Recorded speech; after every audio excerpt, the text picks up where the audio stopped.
नमस्कार, आप देखना शुरू कर चुके हैं जीनियस विद्यार्थी यूट्यूब चैनल मेरे यानी आरजे के साथ। दोस्तों, जैसा कि आपने थंबनेल देख लिया है, आज हम बात करने जा रहे हैं।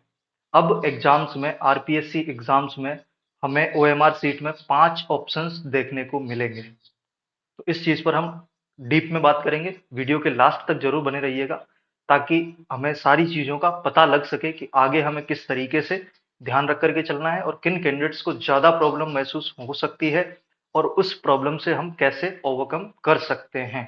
तो लास्ट तक ज़रूर बने रहिएगा। दोस्त, अभी ये रूल ओएमआर शीट में 5 ऑप्शन होने वाला आरपीएससी ने लागू कर दिया है। आगे जो भी एग्ज़ाम होगी, उसके अंदर 5 ऑप्शन हमें देखने को मिलेंगे। मुझे लगता है कि बहुत ही जल्द एसएसबी अधीनस्थ बोर्ड की तरफ से भी ये रूल लागू कर दिया जाएगा और जो भी एग्जाम्स होगी अधीनस्थ बोर्ड की तरफ से, उनमें भी 5 ऑप्शन हमें देखने को मिल सकते हैं जल्दी ही, मुझे ऐसा लगता है। अब हम थोड़ा-सा रूल्स क्या-क्या हैं वो आप वैसे तो आपने देख ही लिए होंगे सोशल मीडिया पर, यूट्यूब पर इतना वायरल हो रहा है, तो आप एक वो आपने देख लिए होंगे। लेकिन मैं थोड़ा-सा ब्रीफ कर देता हूँ कि आप 10% तक ही ऑप्शंस को खाली छोड़ सकते हो। जो एग्जांपल के लिए, अगर 150 क्वेश्चन आए हैं, 150 क्वेश्चन है, तो आप 15 क्वेश्चन तक के ही ओएमआर के गोले खाली छोड़ सकते हो। 15 क्वेश्चन तक। अगर आपने 16 क्वेश्चंस के गोले खाली छोड़े तो आप अयोग्य माने जाएंगे। आप 10% क्वेश्चन के ही गोले खाली छोड़ सकते हो। 10% से ज्यादा छोड़ने पर आप उस एग्जाम से डिस्क्वालिफाइड कर दिए जाएंगे और वो 10% गोले भी जो आपने खाली छोड़े हैं, उसकी 1/3 नेगेटिव मार्किंग होगी। यानी कि आपने कोई भी क्वेश्चन मतलब क्वेश्चन अटेम्प्ट किया ही नहीं। आपने 1 से 5 तक के जो भी हमारे गोले थे, उसमें से एक भी नहीं भरा, तब भी आपकी 1/3 नेगेटिव मार्किंग हो जाएगी। कुल मिलाकर के हमें सारे गोले भरने हैं, क्योंकि नेगेटिव मार्किंग हमें करानी नहीं है। 10% से ऊपर जाते ही हमारी ओएमआर डिस्क्वालीफाई हो जाएगी। ये बेसिक सा एक रूल है। अगला जो भी एग्जाम होगा, उसके अंदर ये रूल हमें देखने को मिलने वाला है। और जब से ही आरपीएससी ने ये नोटिस निकाला है, तब से ये सारी चीजें निकल करके आना स्टार्ट हो चुकी हैं कि हम तो पहले ही बोल रहे थे कि आरपीएससी ऐसा करती है, ओएमआर सीट बदलती है, ओएमआर सीट बाद में भरी जाती हैं। अब देख लो, आरपीएससी 5 ऑप्शन निकाल करके खुद ही एक्सेप्ट कर रही है। तो मेरे भाई, मेरे दोस्त, ये सारी चीजें बकवास है, सब फालतू है। ये तो वही बात हो गई ना कि आरपीएससी कुछ अच्छा इनिशिएटिव ले रही है, तब भी आप उसके बारे में गलत बोलो, और जब कुछ नहीं कर रही थी तब भी आप उसके बारे में गलत बोलो। तो दोस्त, अब ये कुछ अच्छा इनिशिएटिव लिया है, अगर ये चीज कोशिश की जा रही है कि ये सारी चीजें, ये धांधली रुक सके, तो हमें आरपीएससी को अप्रिशिएट करना चाहिए, बजाय इसके कि हमने तो पहले ही बोला था कि आप ये करते हो। तो इसमें हमने कोई कोई भी मेडल नहीं मिलना है। तो दोस्त, इसमें कोई मतलब नहीं है। मेन बात पर आते हैं कि हमें आरपीएससी को अप्रिशिएट करना चाहिए और आगे हमें क्या करना चाहिए। आरपीएससी की तरफ से एक्स्ट्रा 5 मिनट हमें दिए जाएंगे ये चेक करने के लिए कि सारे गोले हमारे द्वारा भर दिए गए हैं या नहीं। हालांकि मुझे लगता है कि जहां 150 क्वेश्चन, 200 क्वेश्चन पूछे जाते हैं, वहां पर 5 मिनट कोई भी मायने नहीं रखता है। 5 मिनट में आप सारा चेक नहीं कर सकते। अब हम बात कर रहे हैं कि किन कैंडिडेट्स को ये ज्यादा प्रॉब्लम महसूस हो सकती है। जो कैंडिडेट बिल्कुल भी डिसिप्लिन में पेपर को सॉल्व नहीं करते हैं, उनको अब ज्यादा प्रॉब्लम महसूस हो सकती है। वो इसलिए कि कई कैंडिडेट्स होते हैं जो पेपर को राउंड्स में नहीं करते हैं।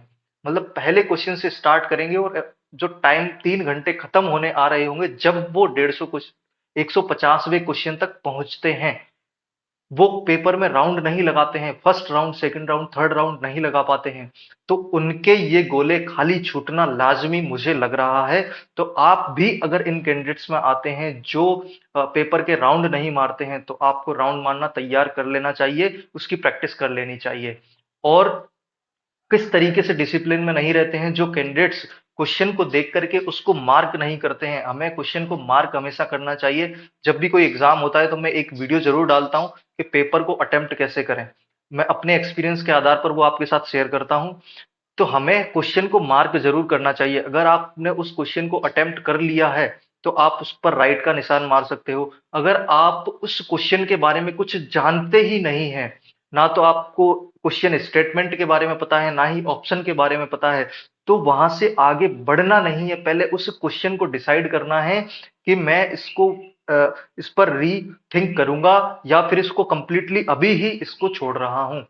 अगर ऐसा कोई क्वेश्चन है जिसका क्वेश्चन स्टेटमेंट हमें नहीं पता, चार ऑप्शन के बारे में भी नहीं पता, तो आगे बढ़ने से पहले अब भी उसको क्रॉस मारना पड़ेगा कि मैं इस क्वेश्चन को अटेम्प्ट नहीं करने वाला हूं। जिससे क्या होगा कि जब मैं सेकंड राउंड मार रहा हूंगा तो इस क्वेश्चन पर अपना टाइम वेस्ट नहीं करूंगा। ये क्रॉस का निशान मुझे शो करेगा कि मैं इस क्वेश्चन को अटेम्प्ट नहीं करूंगा। या इस क्वेश्चन में मैं पांचवा ऑप्शन यानी कि ऑप्शन ई फिल करने वाला हूं। तो हमें डिसीजन मेकिंग पावर को हमें बढ़ाना होगा।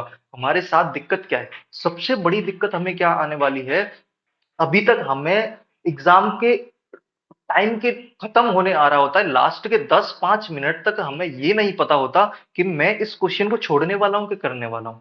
हम कई सारे क्वेश्चन लास्ट 5 मिनट में ऐसे ही गोले भर देते हैं, चल यार इसको तो कर ही देता हूं, और कई सारे क्वेश्चन हम छोड़ देते हैं लास्ट के 5 मिनट में रखने के लिए कि भाई इसको लास्ट में देख लूंगा। तो हमारी जो डिसीजन मेकिंग है ना, वो हमें स्ट्रांग करनी पड़ेगी। क्वेश्चन को देखते ही आप उसको इस फर्स्ट राउंड में अटेम्प्ट करें या ना करें, लेकिन उस पर आपको एक थोड़ा सा टिक जरूर करना पड़ेगा, उसको मार्क जरूर देना पड़ेगा कि ये क्वेश्चन मैंने कर लिया है, या इसको मैं बिल्कुल नहीं करूंगा। या फिर एक डॉट लगा करके आप ये डिसाइड करेंगे कि मुझे इस क्वेश्चन में एक ऑप्शन में डाउट है, दो डॉट लगा करके आप ये डिसाइड करेंगे कि मेरे दो ऑप्शन में डाउट है। जिससे जब आप सेकंड राउंड मार रहे होंगे तो आपको क्वेश्चन का नेचर पता होगा कि दोस्त अगर इस क्वेश्चन में एक डॉट लगा हुआ है तो इस पर मुझे कितना ध्यान देना है।